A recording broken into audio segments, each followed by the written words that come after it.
Tout calculé, tout prémédité, tout pensé. C'est vraiment... il a fait des plans, quoi. J'ai vu les photos, c'est hallucinant. Ça fait peur, hein. Franchement. J'en ai eu la nausée pendant 3 jours. Hein. Bon, ma fille sur les photos, j'en ai gros sur la patate, là. J'en ai gros.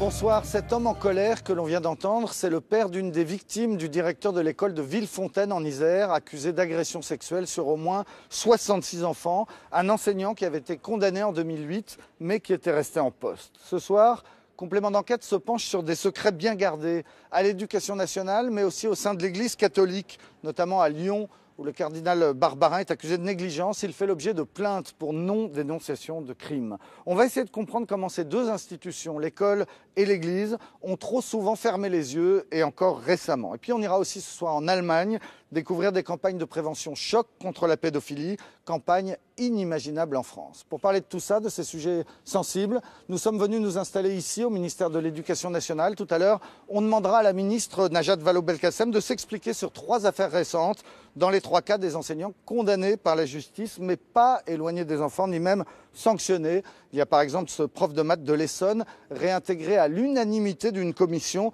alors qu'il venait de purger 1 an de prison en Angleterre. Prof pédophile, la loi du silence, c'est une enquête de Jean-Carl Lambert, Fedora Marianne Green, Mathieu Régnier et Vincent Buchy.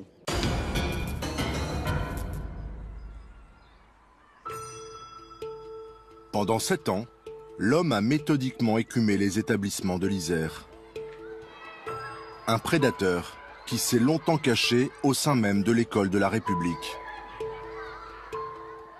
Durant l'année scolaire 2011-2012, Romain Farina est instituteur et directeur d'école à Saint-Clair-de-la-Tour.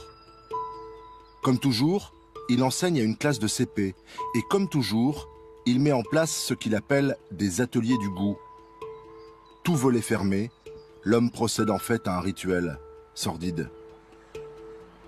Il crée en fait une ambiance pour éveiller les sens des enfants, donc il faisait en sorte que ça soit sombre.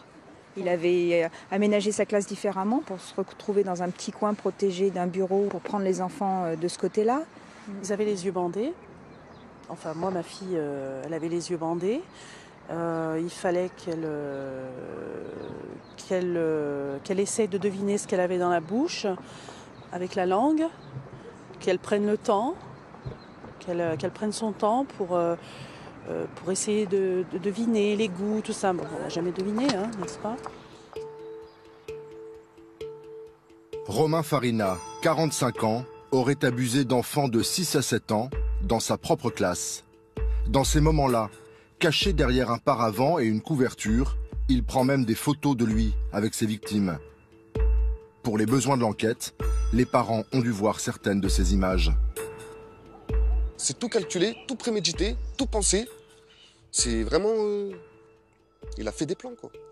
Le mec, il a établi son plan. Il a mis ses plans, ses objectifs. Il a fait ce qu'il fallait faire pour les atteindre, quoi.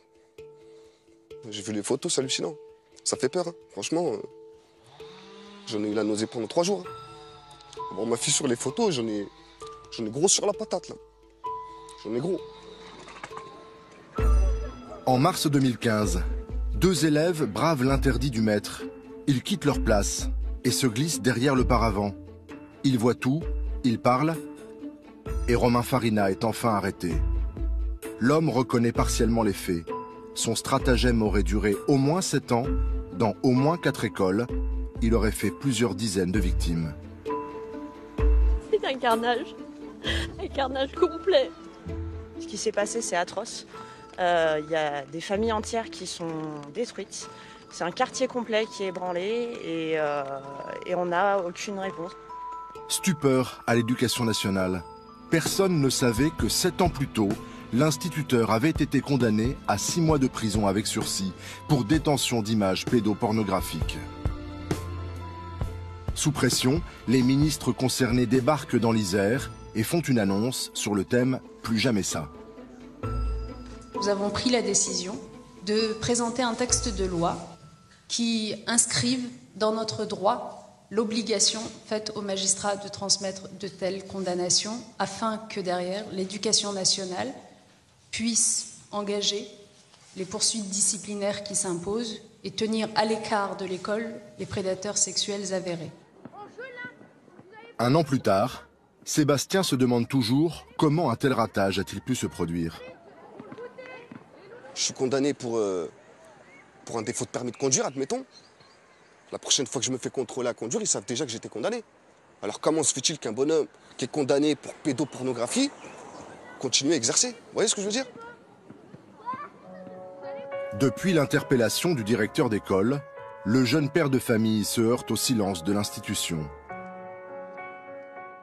Plus de 60 plaintes ont été déposées et les parents des petites victimes ont appris à se serrer les coudes face à une école visiblement désemparée dès les premières heures du drame. Je ne l'ai pas appris de la bouche de l'école, je l'ai appris par les médias. Et j'aurais trouvé ça normal que ce soit un enseignant ou le recteur d'académie, qu'on nous appelle un par un, les parents de la classe concernée, nous disent « il y a eu quelque chose avec le maître, on ne peut pas vous en dire plus pour l'instant, on vous donne rendez-vous sur cela ». Ça aurait été la moindre des choses.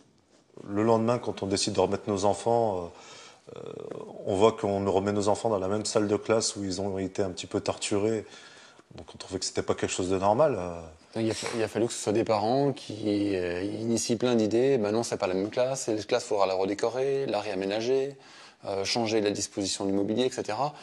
On a compris qu'ils ont jamais été préparés à ce genre de situation et qu'on a l'impression qu'ils découvraient le problème de la pédophilie à Villefontaine. C'est ce qui nous a choqué un petit peu. On pensait qu'il y avait des protocoles qui existaient déjà pour justement faire face à ce genre de situation, et c'était pas du tout le cas. Des parents abasourdis, en colère contre l'école, mais plus encore contre la justice, qu'ils accusent de négligence. Nidal a rendez-vous chez son avocat, un spécialiste des affaires de pédophilie. Maître Reviron a fouillé dans le passé de l'enseignant et il a relevé dans un PV d'audition un passage glaçant. En 2008, au moment de son premier procès, Farina annonçait quasiment le drame à venir. Tel que c'est dans le procès verbal, on voit bien qu'il est dans une confidence et il explique à la fois qu'il est directeur d'école, qu'il est en contact avec des enfants, qu'il n'est jamais passé à l'acte, mais que c'est quelque chose, il dit « je ne l'ai pas fait, mais je peux en avoir peur, je peux le craindre ». Le parquet, quand il lit cette procédure, le procureur de la République, quand il a connaissance de cette procédure, aurait dû tout autant s'en alerter. Il y avait tous les éléments pour l'éviter et ça n'a pas été le cas. C'était une bombe qu'on a lancée délibérément dans une école. Le procureur de la République, à Bourgoin-Jallieu, au moment de la première condamnation de l'instituteur, a quitté la ville et visiblement tourné la page. Oui, je m'en souviens, mais voilà, j'ai pas de déclaration à faire là-dessus parce que ça remonte à pas mal d'années et c'était une affaire voilà, qui à l'époque n'avait pas l'éclairage qu'elle a maintenant. Et voilà, Non, mais pourquoi vous n'avez pas signalé ces faits juste à l'école? C'est ça que je cherche à comprendre. Au revoir, monsieur. Une circulaire oblige pourtant les procureurs à signaler toute condamnation d'un fonctionnaire à son supérieur. Mais le texte n'a pas force de loi et aujourd'hui, si le magistrat manque à cette obligation, il ne peut pas être poursuivi. Pour éviter des dysfonctionnements aussi lourds de conséquences, il existe une solution assez simple, testée depuis 2010 dans les Hauts-de-Seine. Jocelyne Ponce est la référente justice de l'Éducation nationale. Un gamin qui avait posé quand même un certain nombre de problèmes. Hein. Le trait d'union entre les deux institutions. Pour elle, le drame de Villefontaine est une faute impardonnable. C'est lamentable. Voilà, qu'on puisse, ben oui. Mais c'est quoi, ces deux grosses machines qui ont eu du mal à se parler pendant longtemps? Qu'est-ce qui était le fond du problème? Vous savez, on est en train de parler de la liaison entre la justice et l'éducation nationale. Mais vous pouvez prendre toutes les instances. Hein. Chacun travaille dans son coin. Et c'est bien dommage parce qu'on aurait pu éviter tout cela. C'est certain. C'est certain. Hein. Il n'y a aucun problème là-dessus. Il est raté. Bah, ouais. Bien sûr. Jocelyne Pons assure à plein temps la liaison entre la justice et les 800 établissements scolaires du département. Son bureau jouxte le tribunal de Nanterre, où régulièrement, l'ancienne proviseure de lycée vient partager des informations avec la procureure en charge des mineurs. Quand on a un placement en garde à vue d'un personnel enseignant pour des faits à caractère sexuel, c'est important que Jocelyne Pons puisse nous faire retour sur le dossier, par exemple, administratif de la personne concernée. Ça vient colorer le dossier, ça vient apporter des précisions supplémentaires que les fonctionnaires de police n'ont pas en leur possession. Et à l'inverse, vous allez demander à Mme Gandré le suivi, on va dire, de ce qui se passe. Tout à fait. Elle me tiendra au courant de la mise en examen, de la mise sous contrôle judiciaire et de tout ce qui a été décidé dans l'immédiat par le juge. Et vous en faites quoi de ces informations? Moi, je les transmets tout de suite à nos autorités. C'est quoi, l'inspecteur d'académie? L'inspecteur d'académie, le recteur, et ça monte au ministère tout de suite. Ce système d'alerte sera bientôt étendu à d'autres départements. Mais même quand elle est avertie, l'école ne prend pas toujours la mesure du danger. En février dernier, nouveau scandale, dans l'Essonne. Aux abords de ce parking, un homme de 55 ans aurait abusé d'un jeune adolescent. Les policiers ont retrouvé des images de la scène dans son portable et l'homme reconnaît en partie les faits. Aujourd'hui sous les verrous, il était professeur de mathématiques dans ce collège de Villemoisson-sur-Orge.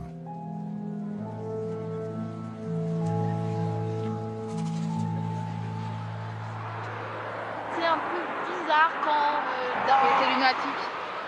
Il était quand même super bizarre et il avait des comportements pas très... C'est-à-dire?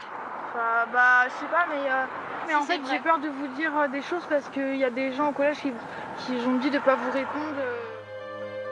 Des collégiens tenus au silence et une éducation nationale à nouveau embarrassée, car elle connaissait le passé de délinquant sexuel du prof de maths, déjà condamné en Grande-Bretagne. Aucune excuse pour l'institution, la ministre est atterrée. L'éducation nationale avait donc été informée et a, en connaissance de cause, décidé de laisser enseigner ce professeur. Je veux le dire ici très clairement, cet aveuglement devant des faits aussi graves ne peut rester sans suite. Elle lance une enquête qui vise le rectorat de Versailles et la journée du 9 mars 2007. À cette époque, le prof de maths sort de prison en Angleterre. Il est convoqué devant une commission disciplinaire qui doit statuer sur son avenir. 35 personnes, le recteur, des représentants syndicaux et des cadres administratifs. Défendu par un avocat, sa femme à ses côtés, l'homme présente la copie de sa condamnation à 15 mois de prison pour des faits qui remontent à l'été 2005, quand il encadrait un camp de vacances près de Brighton. Motif ? Relation sexuelle avec 4 enfants de 12 à 16 ans. Étonnamment, le prof échappe à la révocation. Un seul membre de la commission a accepté de nous expliquer pourquoi, sans savoir qu'il est enregistré. Le document que l'on avait, c'était uniquement la décision du tribunal en anglais, c'est tout. On n'avait donc, nous, que la parole de ce monsieur. Et d'après lui, il y avait eu des gestes qui ont été mal interprétés. Et un jugement quand même, le monsieur avait été condamné en Grande-Bretagne, c'est la justice britannique, c'est pas n'importe quoi. Oui, mais justement, c'est la justice britannique. On a mis en Angleterre, ils sont obsédés et ils exagèrent. Quand vous avez appris que ce monsieur était interpellé pour agression sexuelle sur mineur, vous avez eu des regrets? J'ai dit merde. Merde, le dossier était mal monté. À l'unanimité, les 35 membres de la commission paritaire décident de ne prendre aucune sanction contre le prof de maths, qui peut donc retourner auprès des élèves. Une décision difficile à comprendre. Mais quand nous retrouvons notre interlocutrice, elle persiste. La commission n'a pas fait confiance au juge britannique qui avait condamné le professeur. Il a été jugé rapidement avec des a priori, quoi. On s'est dit, c'est la folie des Anglais. Du coup, on n'a pas plus... La folie pudibonde. Ouais. Et obsédé par la pédophilie. Mais c'est vrai qu'aujourd'hui, on se dirait, dans un cas comme ça, s'il y a un doute... Aujourd'hui, on ne siégerait plus sans des pièces plus précises. On n'accepterait plus. Aujourd'hui, l'école veut faire oublier ces scandales et montrer un autre visage. La ministre affiche sa fermeté, jure de faire le ménage. Elle vient d'annoncer que 27 enseignants ont été révoqués l'an dernier pour des affaires de pédophilie. 27 personnes sur les 1 200 000 qui travaillent pour l'éducation nationale et dont les carrières sont gérées par Catherine Gaudy, directrice générale des ressources humaines. Dans les révocations que vous évoquez, il y a un grand nombre, une dizaine, qui sont liées à des condamnations pour détention d'images pédopornographiques. Et il nous semble que la détention de telles images est incompatible avec le métier d'enseignant. Dans le discours, c'est tolérance zéro. Mais dès qu'on évoque l'affaire de l'Essonne, c'est silence radio. S'agissant de monsieur, il y a, vous le savez, une enquête administrative en cours qui donnera sûrement un certain nombre d'explications. C'est un raté, là, en l'occurrence, c'est quoi? C'est une appréciation qui a été mal faite par la CAPA? C'est l'enquête administrative qui déterminera comment a été prise la décision et qui se prononcera sur la nature des dysfonctionnements. Je peux pas en présumer. D'accord. Il faudra encore du temps pour changer les mentalités à l'éducation nationale et réagir plus vite en cas de danger. C'est ce que pense Gwen Flory, pourtant elle-même professeure. Pendant des années, elle a dénoncé les travers pédophiles de son ex-compagnon, lui aussi enseignant. Il sera finalement suspendu en mars 2015.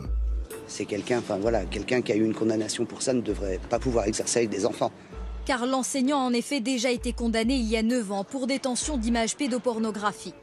L'ex-compagnon de Gwen était professeur de sport près de Rennes. L'histoire commence en 2006, quand il est condamné à 2 ans de prison avec sursis.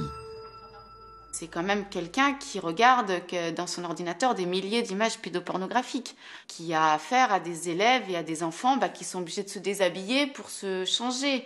Donc c'est vrai que lorsque j'ai la condamnation entre les mains, ça me paraît complètement logique qu'il n'ait plus le droit d'exercer auprès d'enfants. Ça me paraît complètement logique. Pourtant, le prof de sport reste au contact des adolescents.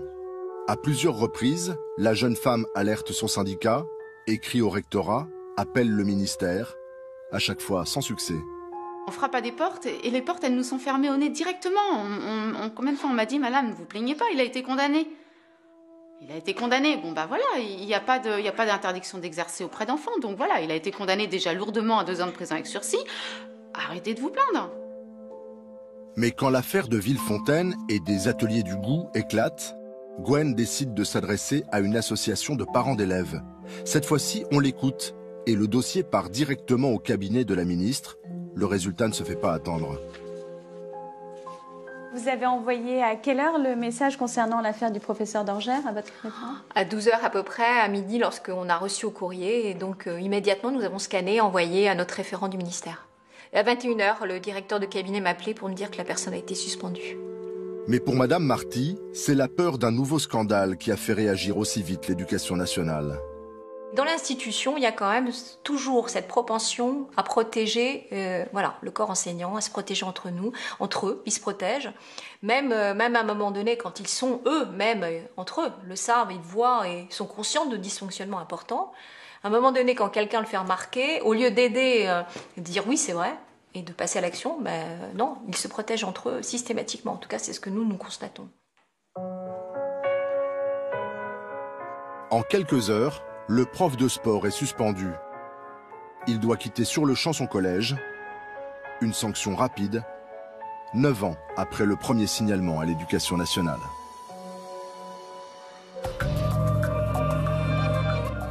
Et voilà pour cette enquête signée Jean-Carl Lambert et Fedora Marianne Grins. Et on se retrouve ici dans le bureau de la ministre de l'Éducation nationale avec vous, Najat Vallaud-Belkacem. Bonsoir. Bonsoir. On a beaucoup de questions à vous poser après ce reportage qu'on vient de voir ensemble. D'abord, peut-être répondre aux parents de Villefontaine, l'affaire la plus terrible, celle des 66 enfants abusés, parents qui l'ont appris par la presse et qui se plaignent dans le reportage d'un manque d'accompagnement de l'éducation nationale.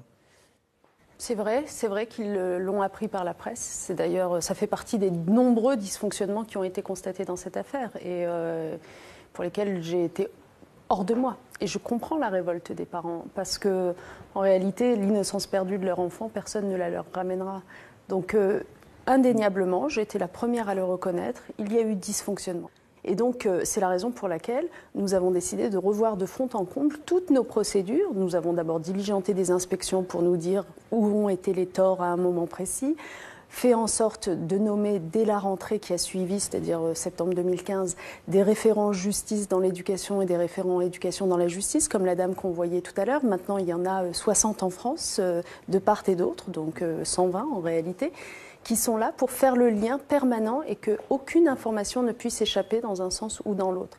Et nous sommes en train de faire adopter cette fameuse loi qui va désormais obliger les magistrats, sinon c'est leur responsabilité qui sera mise en cause, à transmettre les informations qu'ils doivent transmettre à l'éducation nationale pour que celle-ci puisse prendre ses sanctions. Parce que là, c'est pour l'avenir, ceux qui seront condamnés à partir d'aujourd'hui. Ceux qui l'ont été dans le passé, vous êtes en train d'éplucher un à un tous les dossiers des profs de France pour voir s'il n'y a pas eu une condamnation? Oui, c'est une autre décision que j'ai prise, toujours dans la foulée de l'affaire Villefontaine, parce que je me suis dit que c'était terrible la suspicion qui allait désormais peser sur l'ensemble du corps professoral.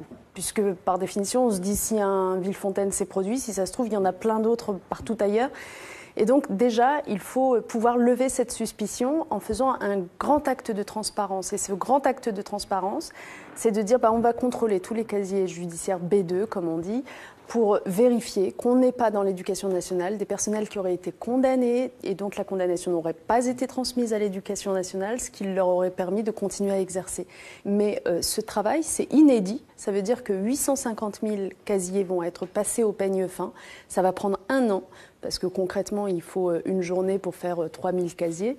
Donc 1 an pour faire ce travail, mais qui au moins va permettre à la fois de garantir qu'on n'a pas dans notre corps professoral des gens qui n'ont rien à y faire, et d'autre part d'envoyer un signal très fort, et j'espère préventif, pour dire que désormais dans l'éducation nationale, ça ne peut plus se produire. Donc, Alors ça, c'est pour que ça ne se reproduise plus, que l'éducation nationale ne soit pas informée d'une condamnation. Mais on a vu dans le reportage un cas où là, l'éducation nationale était informée d'une condamnation. C'est ce prof de maths de l'Essonne, condamné à de la prison ferme en Angleterre, et réintégré à l'unanimité de cette commission mixte paritaire, cette commission disciplinaire. C'est quand même extrêmement troublant de se dire qu'il s'est trouvé 35 personnes pour dire il sort de prison en Angleterre, on le remet face à des enfants dans une classe. Vous avez avancé sur cette enquête ?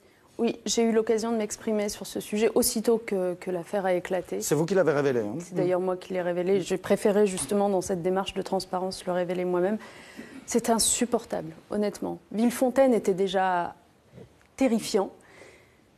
À Villefontaine, on pouvait se dire que l'éducation nationale, d'une certaine façon, n'avait pas été mise en condition de prendre la sanction disciplinaire puisqu'elle n'était pas informée de la condamnation par la justice. À Villemoisson, elle était informée. Et d'ailleurs, on voit bien dans votre reportage que la condamnation était bel et bien là, dans les pièces produites ce jour-là, et que finalement, là où la commission semble avoir péché, c'est dans la remise en question de la condamnation parce qu'elle venait d'un tribunal britannique. L'idée est complètement absurde. En quoi les Anglais, la condamnation anglaise ne vaudrait rien ? Enfin, apparemment, ils avaient tous ça en tête. Ce que moi, j'ai d'ores et déjà constaté, c'est que visiblement, certains sont parfois tentés de remettre en question la matérialité des faits inscrits dans une condamnation. Donc ça fera partie désormais des règles que nous adoptons. Il sera impossible à un conseil disciplinaire de remettre en question une condamnation, qu'elle provienne d'un tribunal français ou d'un tribunal étranger. Dès lors que condamnation il y a eu, un conseil disciplinaire n'a pas à se réinterroger sur la matérialité des faits. Mais qu'est-ce qui a pu se passer, à votre avis, dans la tête de ces gens-là qui ne tiennent pas compte d'une condamnation de la prison ferme en Angleterre ? On a entendu la présidente des parents d'élèves de la PEP qui disait il y a le poids d'un corporatisme, il y a l'habitude de l'éducation nationale de se protéger, quoi qu'aient pu faire ses membres. Moi, je ne crois pas à la thèse de l'omerta dans l'éducation nationale. Ce n'est pas du tout comme ça que ça fonctionne. Vraiment, il faut vous mettre à la place d'un professeur ou d'un inspecteur ou d'un recteur dans l'éducation nationale. Honnêtement, c'est d'abord l'intérêt des enfants qui guide chacun de ces personnels. Donc le sujet, ce n'est pas une légèreté qui aurait conduit chacun des membres de cette commission paritaire à ne pas penser aux enfants alors qu'ils avaient en face d'eux un prédateur sexuel. Non, le sujet, c'est que dans l'éducation, parce que par le passé, on a connu des situations où des professeurs avaient été injustement accusés de pédophilie et pour certains, c'était même suicidés in fine, il y a toujours cette recherche de l'équilibre qui fait qu'on se demande si on n'est pas en train de commettre une injustice. Et donc qu'on préfère avoir des garanties, des assurances, des certitudes avant de prononcer la révocation. Mais j'insiste sur le fait que au sein de l'éducation nationale, vous avez des personnels qui sont là par engagement sincère pour l'intérêt des enfants et qu'il ne faudrait pas non plus retourner la situation au point de leur faire tous un procès d'intention. Oui, mais quand même, on a vu encore troisième cas qui a été évoqué dans ce reportage, cette prof de Rennes qui, elle, accusait son propre mari d'actes pédophiles. Elle le dit, elle a frappé à toutes les portes, aussi bien les syndicats que le rectorat, que l'administration, que le ministère. Elle dit, attention, mon mari est toujours avec des enfants et mon mari est dangereux. Et elle dit, on ne m'a pas écouté très longtemps. Oui, à Orgères en l'occurrence. Oui, mais vraiment, si vous cherchez à me faire dire qu'il y a eu des dysfonctionnements dans l'éducation nationale... Oui. Des dysfonctionnements ou des poids qui font qu'encore une fois, c'est une institution qui se protège et qui a du mal à sanctionner, non? Non, des erreurs individuelles, des problèmes en effet de transmission d'informations entre les uns et les autres, des absences de conscience de la gravité des faits, oui, indéniablement. Et c'est pour ça que votre reportage tout à l'heure se terminait par l'éducation nationale cherche à faire oublier ces tristes affaires. Non, je ne cherche, enfin en tout cas moi, ministre de l'Éducation nationale, je ne cherche pas du tout à les faire oublier, ces tristes affaires. Elles nous ont marqué au fer rouge. Cette année 2015-2016 sur la question de la pédophilie dans l'Éducation nationale aurait été terrible parce que à partir du moment où une affaire a été révélée, bien d'autres sont révélées à leur tour puisque les gens se mettent à parler, tant mieux, ça libère la parole. Et puis par ailleurs, moi, vous savez... Systématiquement, j'ai en mémoire les parents de Villefontaine que je suis allée rencontrer peu après les faits, leur regard complètement perdu, ils étaient dans un état, honnêtement, à la fois très digne et en même temps comme si leur monde venait de s'écrouler, comme si l'institution dans laquelle, par excellence, ils faisaient le plus confiance, soudain venait de leur prouver que, ben non, c'était une jungle, c'était un endroit où leurs enfants étaient encore moins protégés qu'ailleurs. Alors qu'à l'école, a priori, c'est là qu'on est le mieux protégé, le mieux en sécurité. Donc moi, je n'oublie pas cela et en leur nom, moi, je souhaite que toutes les réponses soient apportées pour l'avenir et que ce type de situation ne puisse plus se reproduire. Merci beaucoup, Najat Vallaud-Belkacem. On va maintenant s'intéresser à une autre institution qui traverse une tempête, l'Église catholique. On le sait, le cardinal de Lyon, Philippe Barbarin, fait l'objet de plusieurs plaintes pour non-dénonciation de crimes. On lui reproche notamment d'avoir laissé exercer un prêtre accusé de nombreuses agressions sexuelles sur des scouts. L'Église face à la parole libérée, c'est un reportage de Nathalie Sapena, Violaine Vermogo et Thomas Lost. Surtout, ne jamais passer devant cette église en béton. Éviter son architecture qui l'oppresse. Christian a toujours contourné ce lieu de culte, comme un réflexe. C'est la première fois qu'il revient ici depuis des années. Vous ressentez quoi là? Un malaise? C'est plus qu'un malaise, quoi. C'est comme s'il y avait une mauvaise présence sur ce lieu, sur toute cette paroisse, toute cette église. Oui. Cette mauvaise présence qui plane, c'est celle d'un ancien prêtre, le père Bernard, qui officiait quand Christian était enfant, qu'il montait ses marches en culotte courte plusieurs fois par semaine, pour la messe, le catéchisme ou les scouts, il y a 35 ans.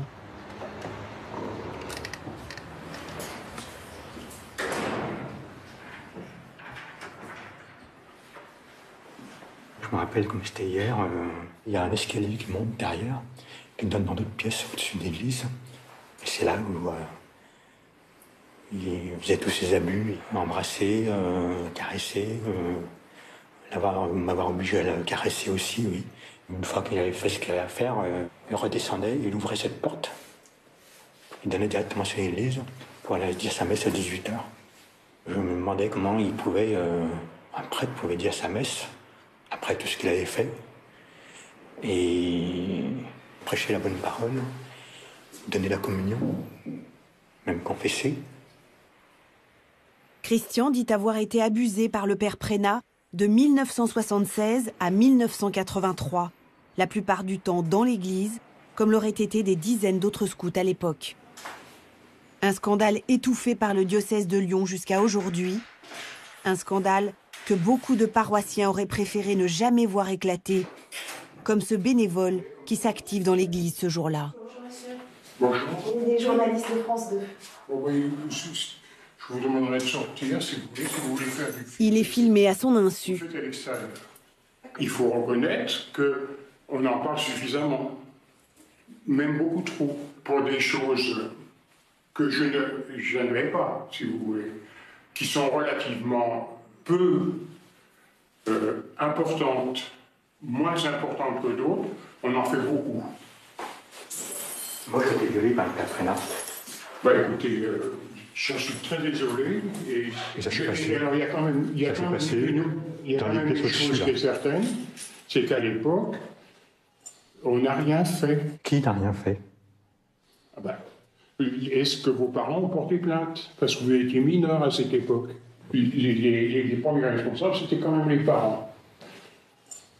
Des abus minimisés et des prêtres disculpés, la sacro-sainte réaction de l'Église quand on parle de pédophilie. Sainte-Foy, ce sont les beaux quartiers de la banlieue de Lyon. Grande bourgeoisie tradie, bonne éducation, argent discret et secret bien gardé. Christian a grandi ici, dans cette vaste demeure familiale. Année après année, sa mère a rempli les albums avec les photos de ses enfants. Tous étaient scouts à l'église Saint-Luc. Un groupe réputé pour ses défilés grandioses. Voilà une fête, c'était à Marcy-l'Étoile, une fête scout déguisée. C'était le 27 janvier 1980. Donc ils étaient tous déguisés et C'était pour la préparation des Jeux Olympiques. Voilà, donc chaque patrouille représentait un pays. Vous êtes où? Donc moi je suis là. On représentait le Japon en fait. Christian, enfant timide, réservé et totalement silencieux sur son calvaire. Les 3 enfants de la famille posent ce jour-là sur le podium. Christian l'aîné à gauche, sa sœur au milieu et à droite, son petit frère Didier.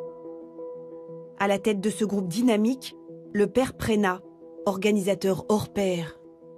C'était un groupe qui, dans les années 80, avait 400 gamins.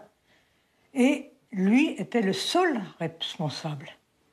Donc il était le berger, seul responsable à qui on a confié nos enfants. Bernard Prénat, ici en train de remettre une médaille à Christian, est décrit par tous comme un homme charismatique, autoritaire, brillant. Il impressionne autant les enfants que leurs parents. Chez les Burdets, on le considère comme un ami de la famille. On l'invitait chez nous, il venait pas très souvent, mais il venait manger à notre table. Je me souviens toujours, il était là à ma droite, mon mari en face. Nous l'avions invité avec mon mari pour nos 25 ans de mariage. C'était en 1989. Et pendant des années, Christian côtoie le prêtre dans les fêtes familiales, sans rien dire. C'est le père Prénat qui célèbre le mariage de sa sœur, une belle cérémonie dans l'église Saint-Luc. Il baptise les petits-enfants et tout naturellement, il marie son frère cadet, Didier, qu'il accuse lui aussi d'attouchement quand il avait 8 ans. Les souvenirs de toute une famille, aujourd'hui souillés, dévastés. Alors voilà, donc là on voit très très bien, parce que ça c'est le père Prénat, et Christian qui était le parrain de l'aîné de ses petites nièces. C'est affreux. Donc on peut dire le bourreau avec sa victime, mais ça ne le dérange pas. Mais j'estime que pour la victime, qu'est-ce que ça doit être dur. Et quand je pense moi, leur mère, je leur ai imposé ça. Voilà, je pense que cette trahison, je ne la supporte pas. C'est tellement dur que... Une trahison et une manipulation. Avec le recul, la mère de Christian considère qu'en se faisant inviter à la table familiale, le prêtre a verrouillé plus sûrement encore la parole de ses fils. Pour Christian, le mutisme a duré près de 40 ans, jusqu'au mois dernier. Ce qu'il révèle à sa mère est terrible, en particulier le premier viol, qu'il aurait subies à 12 ans lors d'un camp. Et dans sa tente, il a commencé à me serrer contre lui, à me caresser, à prendre mes mains et mettre derrière son dos, sur lui. Il me met de plus en plus pressant. Je me demandais ce qui m'arrivait, j'étais pétrifié, tétanisé, quoi. J'avais peur, puis j'avais froid, j'étais glacé. Et là, il me dit, t'es mon grand garçon, c'est notre secret. Et là-dessus, il a commencé à me caresser, à m'allonger par terre dans la tente, et puis il m'a caressé mon sexe, et il fallait que je fasse la même chose pour lui. Il me guidait les mains, et il m'enlève ma veste de pyjama, je suis torse nu, puis lui, pareil, il commence à enlever sa déshabillé, et je me retrouve tout nu devant lui. Je me dis, c'est pas possible. Je suis tout nu devant le curé, si on peut dire. Je suis paralysé, quoi. Puis, il m'a sorti les mots comme fellation. Il me demandait si je savais ce que c'était, tout. Il m'a fait fellation, il m'a forcé à aller faire des fellations. Ça m'a paru une éternité. Un premier viol qui a été suivi de nombreux autres selon lui. À n'importe quel moment, le père Bernard lui demandait de le rejoindre. Il y avait toujours un prétexte. Ou si c'était pas... souvent? Assez souvent, oui. C'est-à-dire qu'à chaque fois, chaque semaine, chaque...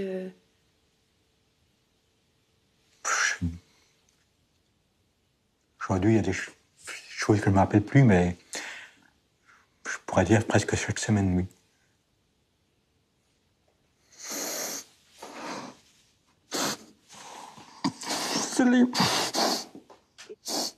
Honte, secret, souffrance, la clé du silence.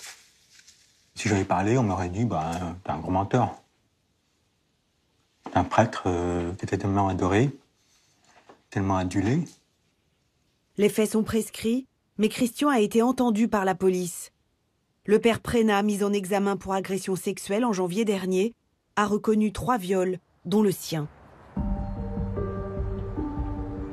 Christian a trouvé le courage de dénoncer son calvaire grâce à une toute jeune association, La Parole Libérée. Comment tu vas?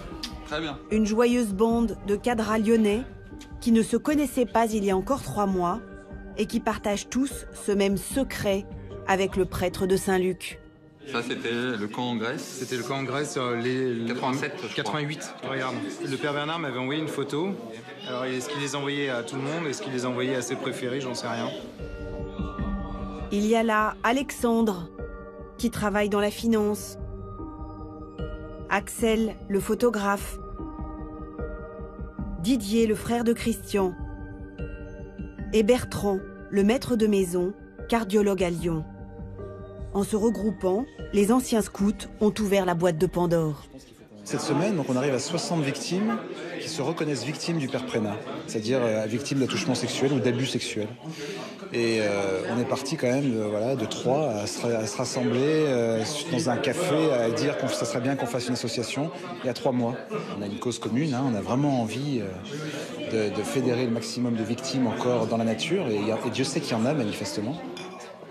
Celui qui a tout déclenché, c'est Alexandre, le premier à avoir porté plainte.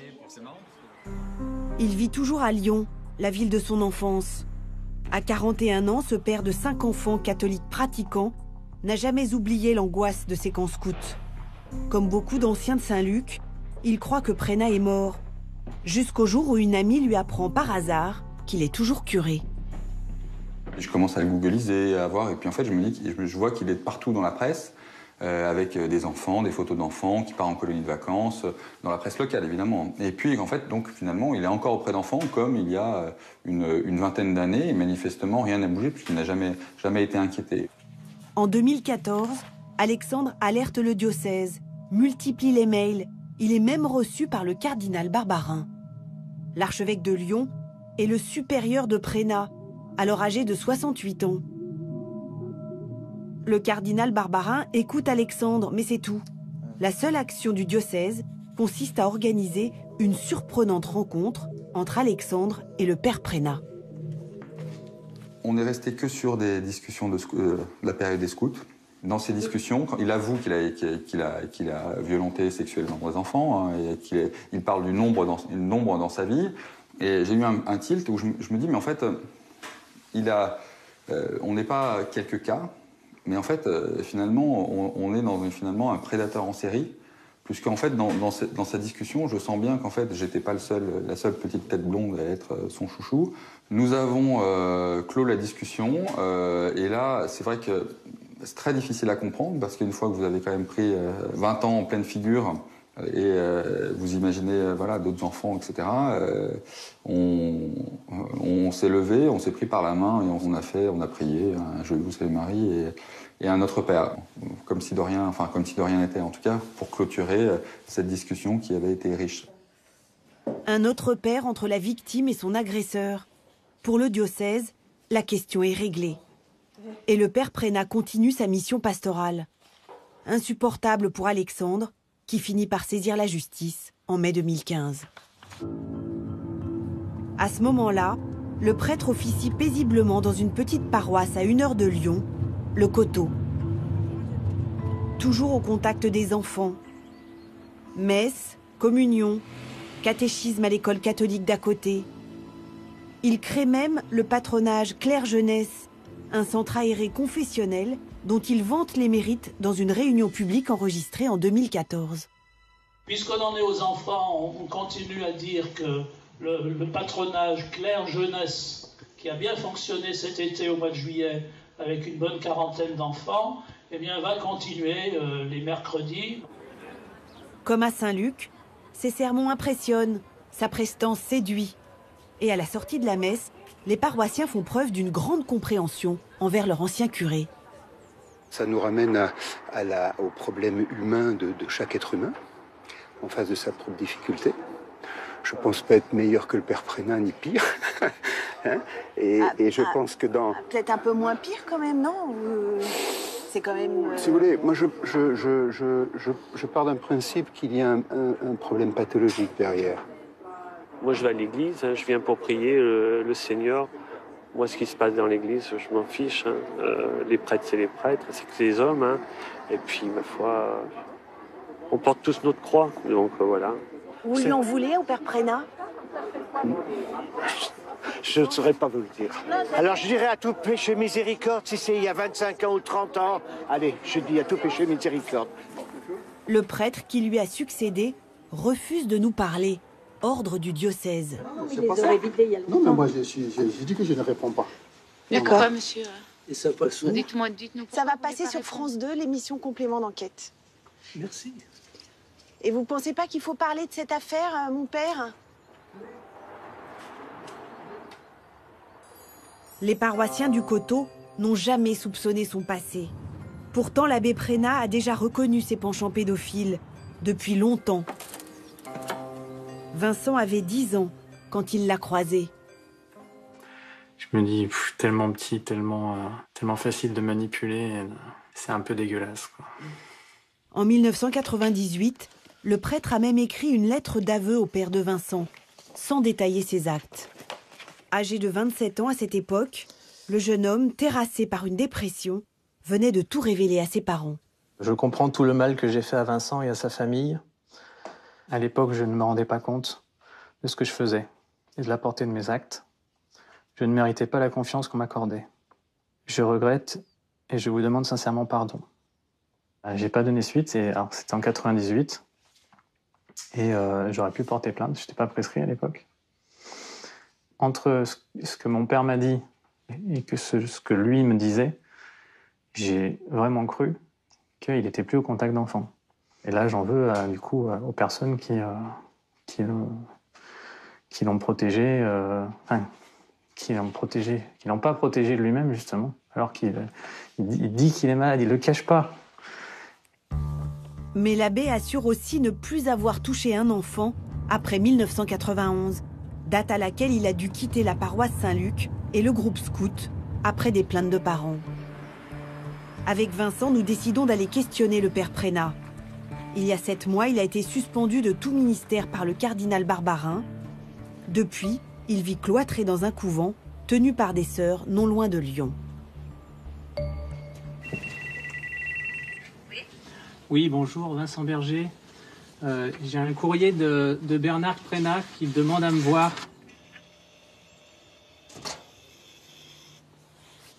Nous tournons en caméra cachée.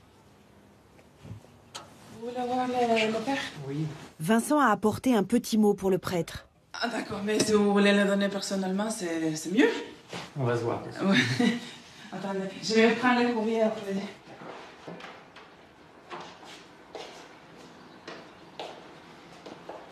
Bonjour. À 70 ans, Bernard Prénat a perdu de sa superbe.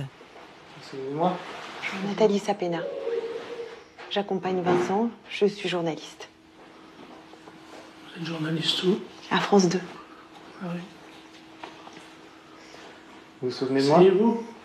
Un petit peu, oui.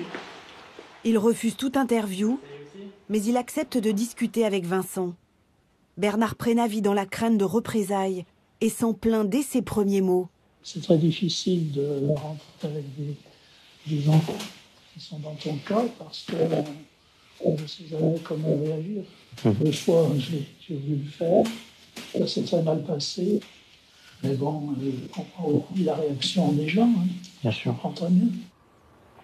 Le tête-à-tête avec Vincent a duré moins d'une demi-heure.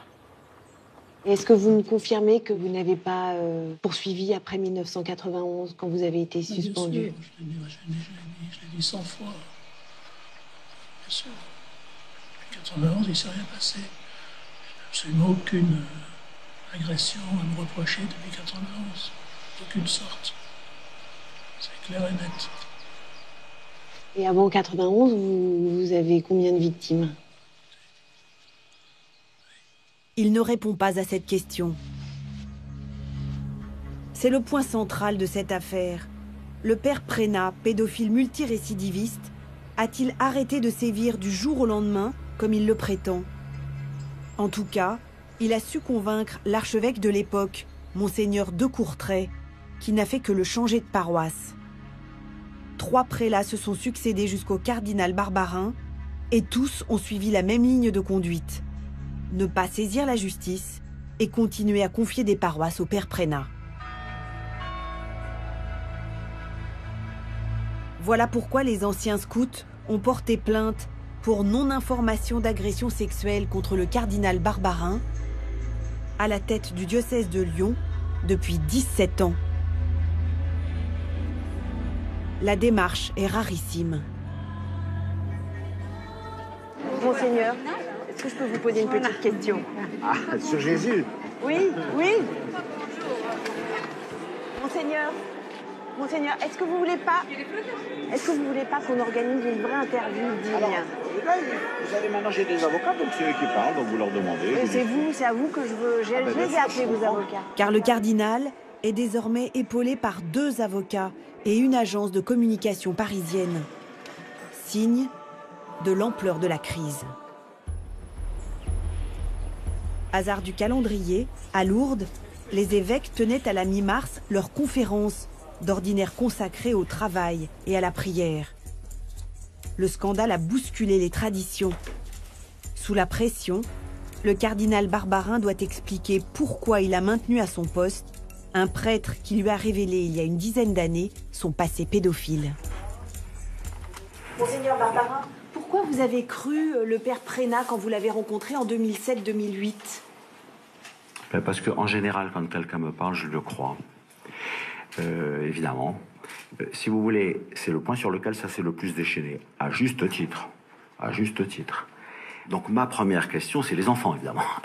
Donc je dis, mais est-ce qu'il y a le moindre enfant qui a été abîmé ou agressé ou inquiété depuis 1990 ? Et là, il me dit, non, non, non, jamais, je vous le promets, parce que j'ai tellement horreur de ce que j'ai fait. Et voilà, et je reconnais que je l'ai cru. Alors, si on me prouve que je me suis trompé et qu'il y a eu des faits après, alors là, c'est vraiment dramatique. Mais c'est une décision très ancienne du cardinal de Courtrai. J'arrive quand même 15 ans plus tard. Et entre les 15 ans, personne n'a dit qu'il se soit passé quelque chose, ni depuis. Ça ne justifie rien du tout et ça n'excuse rien du tout de ce qui a été fait avant, vous me comprenez. Pour l'instant, la conférence des évêques soutient le cardinal. Quant au père Prénat, l'Église a enfin décidé qu'il ne sera bientôt plus prêtre. C'est le président de la conférence des évêques qui nous le révèle. C'est dommage que ça arrive si tard pour les victimes. Pour les victimes, c'est dommage que ça arrive si tard. Et pour le risque encouru par les enfants. Pour l'Église, c'est dommage qu'il arrive si tard. Ouais. Et pas parce que le père Prénat est resté en contact avec les enfants pendant 25 ans. Mais à ce jour, personne n'a dit. Lui dit qu'il n'y en a rien eu. Lui-même dit, si je suis bien au courant, qu'il n'y a rien eu depuis 1971. Souhaitons que ça soit vrai. 91. 91, merci. Souhaitons que ce soit vrai. Hier, l'évêché de Lyon a été perquisitionné dans le cadre de l'enquête préliminaire.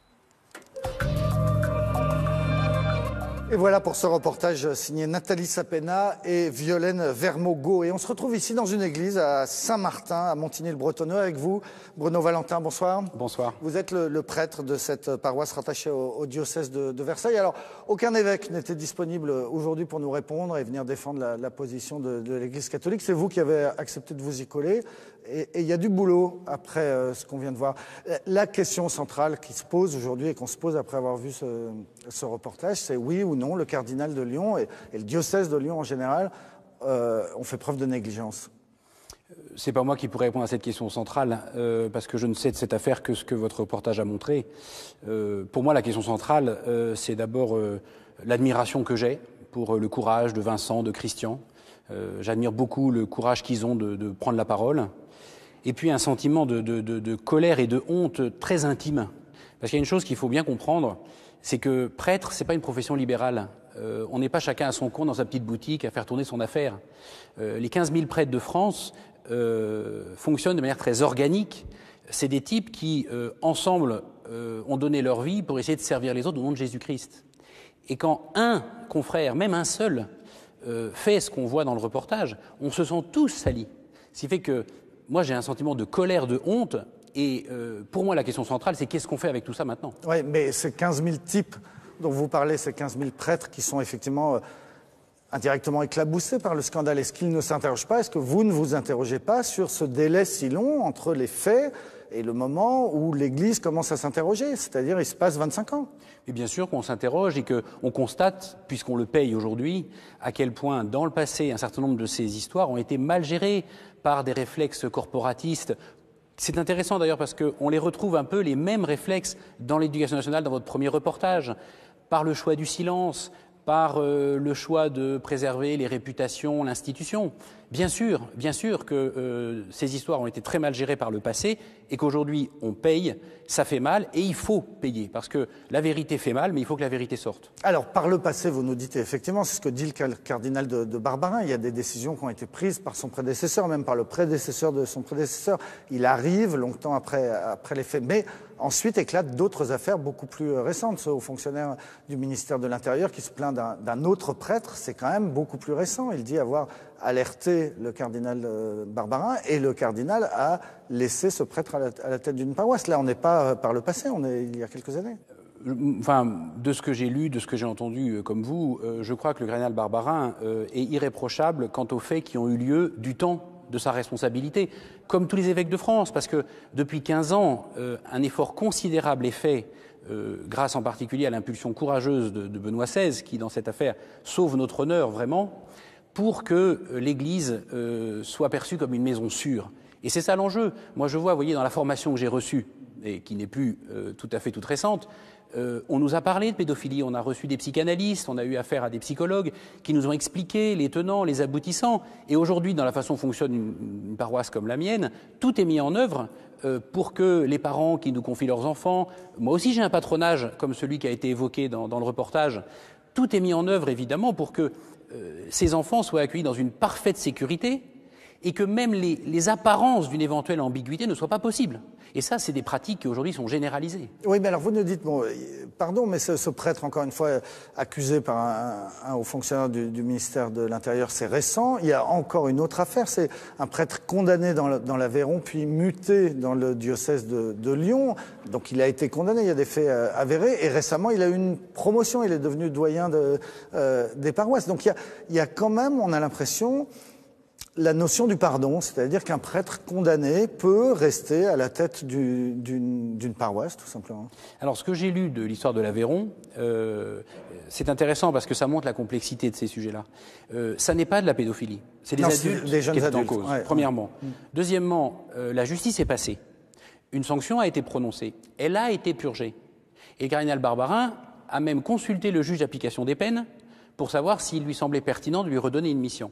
Le vrai débat, c'est de savoir si l'Église ne doit pas faire plus que la justice, si elle n'a pas une responsabilité morale qui l'oblige à faire plus, et c'est ce que Monseigneur Pontier annonce s'agissant du père Prénat. Avant ou après connaître les décisions de la justice, cet homme sera reconduit à l'état laïque. Reconduit à l'état laïque, pour parler français, ça veut dire viré. Ça veut dire viré du sacerdoce. Et donc ça veut dire que, par exemple, il ne sera plus dans un couvent ou qu'il n'aura plus de revenus, ou alors l'Église va tout de même l'aider à subvenir à ses besoins. Ah non, ça veut dire qu'il ne sera plus d'aucune manière considéré comme un prêtre. Alors après ça, comment matériellement cet homme va vivre, c'est pas moi qui en déciderai, je n'en sais rien. Mais d'aucune manière, il ne sera plus considéré comme un prêtre. C'est ça ce que veut dire ce qu'annonce Monseigneur Pontier. Un dernier mot, dans le reportage de Nathalie Sapena, il y a une scène qui est quand même aussi assez troublante. C'est ces paroissiens interrogés à la sortie de l'église et qui sont dans le déni, qui disent mais il ne faut pas trop embêter le pauvre père Péra. C'est quand même très troublant, non ? Et ça me trouble profondément, comme la réaction de cette syndicaliste dans le premier reportage qui dit que au fond la condamnation était anglaise, donc c'est pas si grave. Ils ont tort. On ne doit pas avoir peur de la vérité parce que, comme dit Jésus dans l'Évangile, c'est la vérité qui rend libre. Et la première chose que les institutions ont à faire, c'est de se taire et d'écouter. Les victimes ont droit à la parole.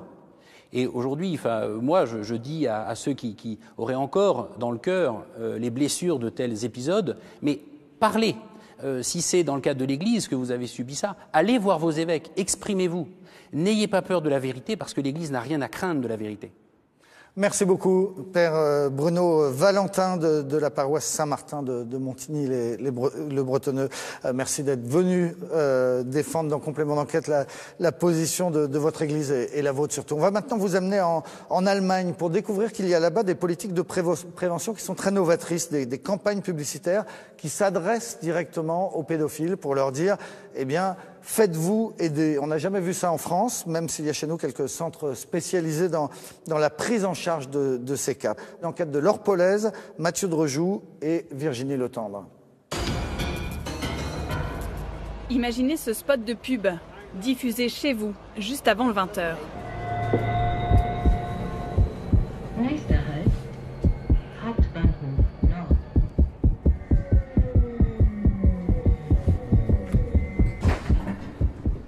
Vous aimez les enfants plus que ce qu'il faudrait, nous pouvons vous aider. En Allemagne, il est diffusé sur toutes les chaînes depuis 10 ans. Christina Ritzenhof est responsable de cette campagne. Son agence de pub est l'une des plus grandes du pays. Nous avons essayé de montrer le quotidien des hommes qui ont une attirance pédophile. Montrer que tous les jours, ils doivent se cacher et lutter contre leur attirance pour ne pas faire de mal aux enfants. Une campagne révolutionnaire. Pour la première fois, elle ne s'adresse pas aux victimes, mais aux pédophiles. Elle les encourage à sortir du bois et venir consulter dans un hôpital de Berlin. Il ne s'agit pas de dire que ces hommes ne doivent pas être punis en cas d'agression, mais dire qu'il faut les accompagner avant qu'ils ne commettent un tel acte. Les aider, éviter qu'ils s'en prennent à un enfant. Les Allemands en sont convaincus. Un pédophile qui sort du silence a moins de risques de passer à l'acte.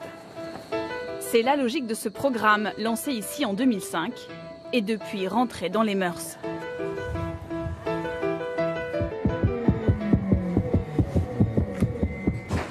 Je trouve ça très bien, vraiment. Et s'adresser ainsi ouvertement aux pédophiles ? Bah c'est pas un problème, c'est plutôt bien. C'est vrai que c'est tabou, mais en même temps ça se passe tous les jours.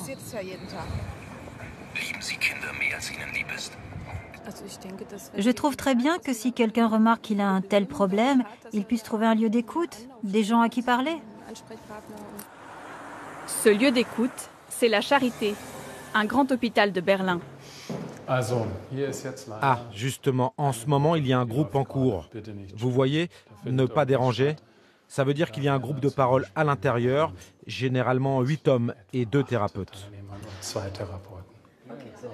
Klaus Bayer, éminent professeur en sexologie, est l'inventeur de ce programme, basé sur la confidentialité totale pour les patients. Ici, depuis 10 ans, il a déjà reçu plus de 5000 hommes.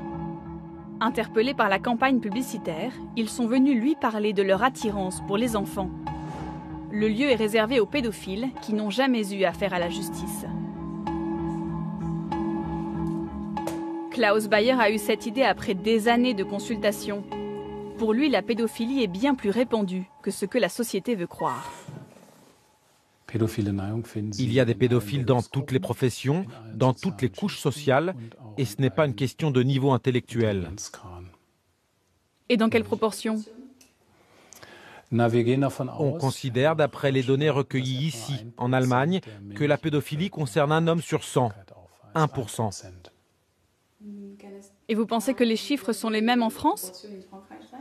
Je ne vois pas pourquoi la pédophilie serait un problème allemand, vous savez. Et alors, est-ce qu'un pédophile peut ne plus être pédophile ? La pédophilie ne peut pas disparaître.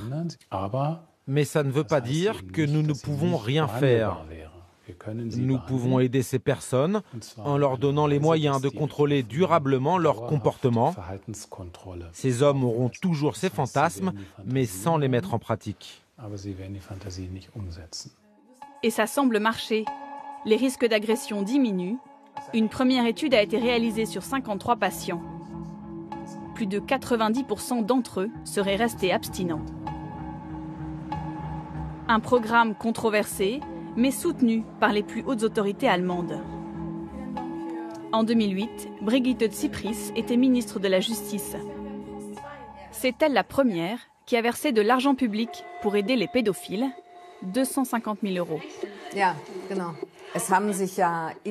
Vous savez, depuis le début du programme, en tout, ce sont 5 258 hommes qui se sont inscrits et 954 qui ont suivi la thérapie de bout en bout. Ce sont des chiffres considérables. On peut penser qu'on a peut-être empêché plus d'1 millier d'agressions. C'est un succès incontestable. Un ministre de la Justice qui finance l'écoute des pédophiles pour éviter d'avoir à les punir. En France, on en est très loin. Des consultations existent, mais les psychiatres reçoivent essentiellement des pédophiles déjà condamnés par la justice. Vous voulez bien vous installer ? Merci. À Montpellier, face au docteur Lacambre, un retraité puni de 6 mois de prison avec sursis. Je regardais les notes là. Sur son ordinateur, la police a retrouvé des images pédopornographiques. Comment allez-vous ? C'est une lutte permanente, c'est une lutte contre moi-même, contre ce que j'appelle ces démons, quoi. Donc quand je suis confronté à ça, je vais sur le chat, je rencontre des gens qui ont les mêmes problèmes que ceux que je rencontre. Donc on discute d'enfants, de tout ce qui est en rapport avec la pédophilie. Et puis on part sur des fantasmes communs. Le but de ces consultations, éviter la récidive. Est-ce que vous pensez qu'un jour on pourra ensemble supprimer ou définitivement neutraliser ces démons ? Je pense. Je suis assez confiant. D'accord. Avant d'avoir affaire au juge, ce patient avait bien cherché de l'aide pendant 20 ans, en vain. J'ai commencé à consulter des psychiatres en 1995. Et qu'est-ce que ça a donné ? Ça a donné pas grand-chose en fait. Pourquoi ? Parce que je pense que les psychiatres, il n'y en a pas beaucoup en France qui sont formés pour ma problématique. On est loin des campagnes de pub qui sont passées à la télé en Allemagne. Alors, faites-vous aider, dites-le. On est à des années-lumière de ce qui peut être proposé en Europe, dans différents pays. Je dis bien des années-lumière du côté de la prévention, mais c'est le regard même que porte la société auprès de ces personnes. Pour le docteur Lacambre, beaucoup de drames pourraient être évités. En France, un pédophile doit trop souvent passer à l'acte avant de voir un bon médecin. On est aux alentours de 15% de patients qui viennent en démarche spontanée, c'est-à-dire en dehors de toute condamnation. Notre objectif, en termes de santé publique, ça serait de pouvoir arriver à au moins du 50% jusqu'ici de démarches spontanées. Et pourquoi c'est important ? Vous vous rendez compte le nombre de victimes qu'on peut s'épargner ? Parce qu'un enfant qui a été agressé sexuellement, c'est une catastrophe pour toute sa vie, hein, pour sa famille et pour la société. Avec le risque de suicide qui augmente, de dépression, d'addiction, et une sexualité qui va être une source de souffrance en permanence. Donc si on traite correctement, on soigne toutes ces personnes, il y aura autant de victimes en moins. Combien sont-ils en France, pédophiles abstinents, enfermés dans leurs désirs interdits? Comment trouver de l'aide pour éviter de briser la vie d'un enfant? Ces questions, cela fait plus de 10 ans qu'elles obsèdent Paul. Ce n'est pas son vrai nom, vous ne verrez pas son visage. Il a bientôt la trentaine et ce qu'il va nous raconter, il n'a jamais osé le confier à ses proches. À 17 ans, j'étais fan d'un manga et en téléchargeant des images de ce manga, je suis tombé en fait sur une parodie érotique qui mettait en scène cette gamine qui va avoir à peu près une douzaine d'années avec des adultes. Ça m'a fait comme un choc quoi. Je suis rentré dans un engrenage, une pente dangereuse, l'addiction à la pédopornographie. Personne ne peut vous aider. On peut dire encore j'ai un problème d'alcool, j'ai un problème de drogue, c'est pas bien vu mais ça passe, mais bon j'ai un problème de pédopornographie. Il y a personne qui peut se confier. J'avais peur de moi, j'avais peur de reproduire ce qui se passait dans ces vidéos. Paul vit avec, comme il dit, un monstre tapi en lui. Après une longue dépression, 3 tentatives de suicide, il a enfin trouvé une porte où frapper. Une petite association à laquelle il écrit. Bonsoir, je vais rester anonyme, j'ai trop peur que mon mail soit intercepté. Je suis attiré depuis l'âge de 17 ans environ par les petites filles qui ont entre 7 et 12 ans, juste avant leur puberté. S'il vous plaît, aidez-moi, je ne veux plus être un monstre, ce grand malade, je veux faire de mal à personne. 2 heures après, il reçoit une réponse. Il est invité à un groupe de parole. Celle qui accepte de l'aider face à ses démons, c'est Latifa Benari, fondatrice de l'association L'Ange Bleu. À 65 ans, elle n'est ni thérapeute, ni psychiatre, c'est une ancienne victime. J'ai oublié de vous demander comment vous avez eu connaissance de l'Ange Bleu. Violée enfant par un ami de son père. Voilà 20 ans qu'une fois par mois, le samedi, Latifa réunit autour de sa table des pédophiles et des victimes. Tu te mets là? Ouais. Le dialogue avec les victimes représente le meilleur garde-fou. J'ai remarqué que ça leur permet vraiment de réfléchir. Beaucoup me disent, j'ai plus envie d'ouvrir mon ordinateur, et d'autres me disent, eh ben, je place maintenant l'enfant à sa place, c'est-à-dire je lui redonne sa place d'enfant. L'accueil est chaleureux et le plan de table étudié avec précision pour que les histoires se répondent. Ici, chacun vide son sac. Pour ces rendez-vous, Latifa a des dizaines de demandes de pédophiles en attente. Je te donne la parole parce que c'est important. Quand j'avais plus ou moins 13 ans, c'était à la plage, pendant l'été. Je me suis aperçu que la vision des fillettes, de leur corps nu, me faisait un effet d'excitation. J'ai dû admettre que j'étais pédophile. J'ai pas de pulsion, je suis pas une cocotte minute. C'est pas que quand je croise un enfant dans la rue, je dois prendre ma main, voilà. Non, ne touche pas. Qu'est-ce que les gens en général? C'est pour les gens. La plupart de ces hommes sont pédophiles abstinents. Ils assurent n'avoir jamais eu un geste déplacé. À l'opposé, pour montrer quelqu'un qui... Ce jour-là, un seul est déjà passé à l'acte. Il attend son jugement. Donc ça s'est présenté dans mon entourage proche. Un garçon qui avait quelques années maintenant. Tu avais quel âge? Moi j'avais 20 ans. Et donc un sentiment d'affection très fort au départ, que j'ai même pris pour de l'amour, avec une relation que je me suis fantasmé partagée. Le sentiment que tu faisais pas de mal. Pour toi, il était consentant. Je pense que c'était un mensonge que je me faisais, mais que j'y croyais en quelque sorte. Aux côtés des pédophiles, aujourd'hui 4 victimes. L'important pour Latifa, c'est qu'ils entendent la souffrance de ces ex-enfants violés. J'avais 6-7 ans.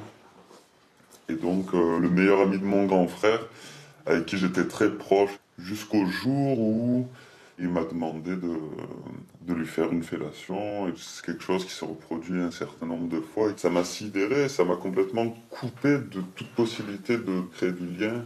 Et le sentiment de honte que j'ai pu ressentir, il m'a esseulé. Cette honte, elle m'a enterré.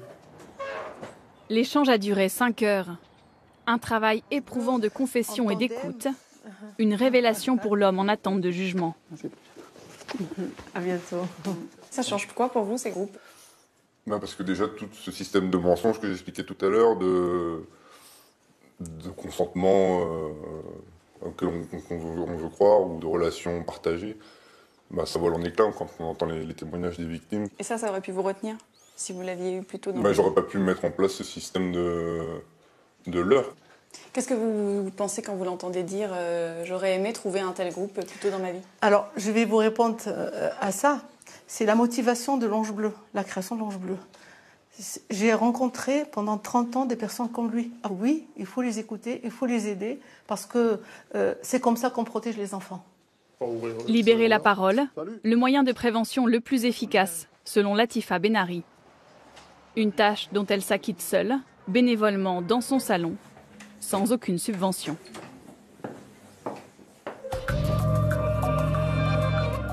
Et voilà pour cette enquête signée Laure Polaise et Mathieu Dréjouet. On se retrouve ici dans les locaux à Paris de la Ligue pour la santé mentale avec le docteur Roland Coutenceau. Bonsoir. Bonsoir. Vous êtes psychiatre. Vous avez vous-même créé il y a 25 ans dans les Hauts-de-Seine la première consultation pour pédophiles. Vous venez de voir avec nous ce reportage et cette politique publique allemande pour demander aux pédophiles d'appeler à l'aide. On n'a pas l'équivalent en France. On n'a pas l'équivalent en France, tout simplement parce que la société française n'a pas osé passer à une heure de grande écoute un film de ce type. Vous avez vu qu'il n'a rien de choquant. Et en même temps, on a dans nos consultations, mais à la marge, des sujets qui viennent nous voir sans avoir été condamnés pour parler de leurs fantasmes. Mais c'est vrai qu'on aurait besoin aujourd'hui d'un accélérateur qui est finalement que ce film puisse passer dans des chaînes de grande écoute. Un type qui, comme dans le sujet, là, aurait dans le métro le cœur qui s'accélère en face d'un enfant. En France, il faut qu'il s'adresse à qui ?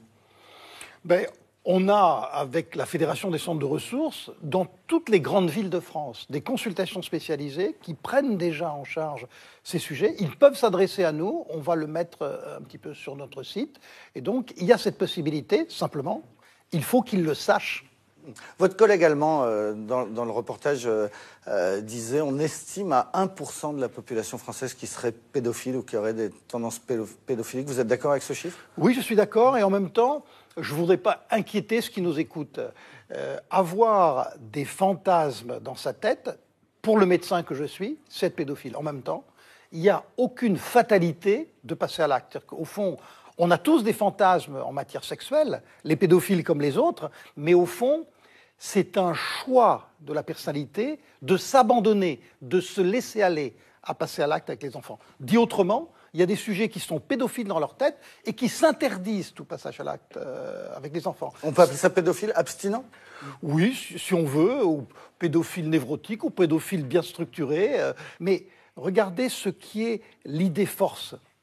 La majorité de ceux qui ont passé à l'acte dans leur vie n'avaient jamais parlé de cette sexualité maudite dans leur tête à quiconque. Et donc, leur tendre une perche, c'est développer la prévention, c'est empêcher, pour le dire en termes sociétal, que des enfants soient touchés par ces sujets, parce qu'on va les aider à apprivoiser, à maîtriser leur sexualité, parfois même à la modifier. Il y a dans notre consultation des sujets qui étaient pédophiles quand ils sont venus, qui aujourd'hui ont une sexualité adulte, avec un adulte, homme ou femme, suivant l'orientation de leur sexualité. Donc votre message, c'est que c'est curable ?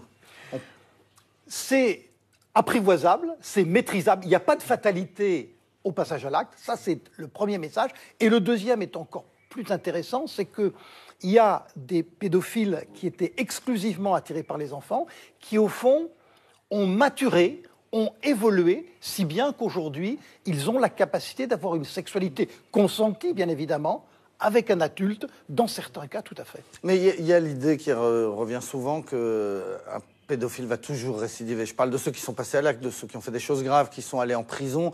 Les jurés, par exemple, dans les cours d'assises, ont toujours ça dans un coin de la tête. Quand il ressortira de prison, il recommencera. C'est vrai ou pas ? Là aussi, non, c'est pas vrai. C'est-à-dire qu'au fond, sur 100 sujets là qui ont passé à l'acte, il y en a plus de 80% qui ne récidiveront pas. Pourquoi ? Parce que c'est une peine, parce que ça marque leur famille, parce que c'est une honte sociale d'être condamné pour un acte pédophilique. Et effectivement, il y a un certain nombre, une vingtaine de pourcents, pour ceux par exemple qui sont attirés par les petits garçons, qui sont les plus récidivants, qui récidivent. Donc là, on a une prévention de sujets qui sont connus comme pédophiles qui ont passé à l'acte, pour les empêcher de passer à l'acte. Là, c'est ce que font aujourd'hui la plupart des consultations spécialisées, mais c'est encore plus intéressant de faire de la prévention. Merci beaucoup, Dr Coutanceau. Je renvoie à votre livre « La parole de l'enfant » qui vient de sortir avec la collaboration du défenseur des droits Jacques Toubon, c'est aux éditions Duno. Voilà ce qu'on voulait vous dire ce soir dans ce 336e numéro de Complément d'enquête, ce qu'on voulait vous montrer sur ces secrets bien gardés, sur les institutions comme l'Église ou l'école face à la pédophilie. Merci à ceux qui m'ont aidé à préparer cette émission.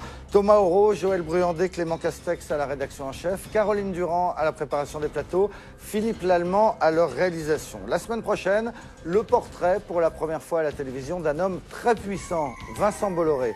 À jeudi prochain, bonne soirée sur France 2.